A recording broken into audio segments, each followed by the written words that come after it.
Hello everyone, আসসালামু আলাইকুম। আজকে আমি আপনাদেরকে দেখাবো কিভাবে আমি সিম্পল ওয়েতে অনেক তাড়াতাড়ি বিরিয়ানি রান্না করি। প্রথমে আমি তেলের মধ্যে পেঁয়াজগুলো দিয়ে অনেক ভালোভাবে ভেজে নিয়েছি। পেঁয়াজটা আমি লাল লাল করে ভেজেছি, যার কারণে আমি বেরেস্তার জন্য এখান থেকেই উঠিয়ে রেখেছি। তারপর আমি আগে থেকেই বাদাম পেস্ট করে রেখেছিলাম, সেগুলো তেলের মধ্যে দিয়ে দিলাম এবং পরিমাণ মতো লবণ দিয়ে দিচ্ছি। পরিমাণ মতো লবণ দেওয়ার পর আমি প্যাকেটের একটি বিরিয়ানি মশলা এটার মধ্যে অ্যাড করে দিই। বিরিয়ানিটা হচ্ছে শানের মশলা। এই মশলাটা আমার সবসময় খেতে অনেক বেশি পছন্দ হয়, কারণ অনেক বেশি ওভার স্মেল করে না। দেন আমি এটার মধ্যে অন্য সব গুঁড়া মশলাগুলো দিয়ে দিচ্ছিলাম। প্রথমে দিয়েছি হচ্ছে জিরা গুঁড়া, তারপর আমি এটার মধ্যে দিব কিছু হচ্ছে মরিচের গুঁড়া। মরিচের গুঁড়া দেওয়ার কারণ হচ্ছে আমি বিরিয়ানির কালারটা একটু লাল লাল থাকলে আমার অনেক বেশি ভালো লাগে। মরিচের গুঁড়া দেওয়ার কারণে এক্সট্রা আর কোনো কালার ইউজ করতে হয় না, বিরিয়ানিটা দেখতেও কিন্তু অনেক বেশি সুন্দর লাগে। তারপর আমি মুরগিগুলো কেটে আগেই পানি ঝরিয়ে রেখেছিলাম, সেগুলো দিয়ে দিয়েছি।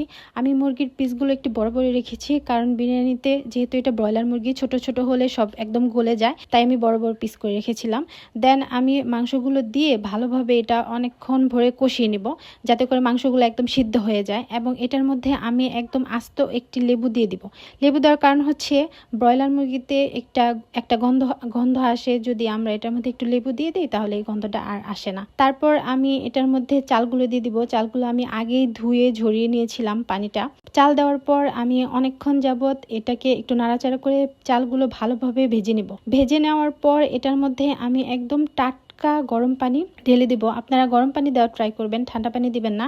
ঠান্ডা পানি দিলে কি হয়, পানিটা গরম হতে হতে চালটা একদম ওভারকুকড হয়ে যায়, মোটেও বিরিয়ানি একদম ঝরঝরা হয় না।